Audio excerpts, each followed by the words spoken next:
এখানে 1 কাপ পরিমাণে চিনি গুঁড়া চাল নিয়েছি। আপনারা চাইলে যে কোনো চাল নিতে পারেন। যেহেতু এটা আমি চিনি গুঁড়া চালের লাড্ডু বানাচ্ছি, সেক্ষেত্রে আমি এটা চিনি গুঁড়া চালই নিয়েছি।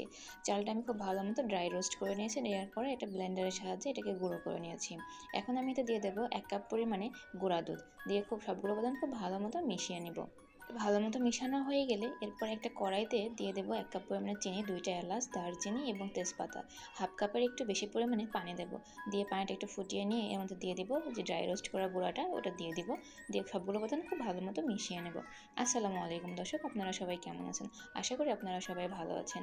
এরপরে যে আমি দিয়ে দেবো 1 কাপ পরিমাণে নারকেল কিশমিশ দিয়ে দেবো। দিয়ে সবগুলো উপাদান খুব ভালো মতো নাড়ে মিশিয়ে রান্না করে নেব। যখন এটা হয়ে আসবে এরকম একটা আঠালো আঠালো স্ট্রাকচার আসবে, এরপর এটাকে গোল গোল করে লাড্ডুর শেপ দিয়ে নিলে রেডি হয়ে গেল আমাদের চিনি গুঁড়া চালের লাড্ডু। রেসিপি ভালো লাগলে অবশ্যই বাসায় ট্রাই করবেন এবং কমেন্ট থেকে করে জানাবেন কে কোথা থেকে দেখছেন।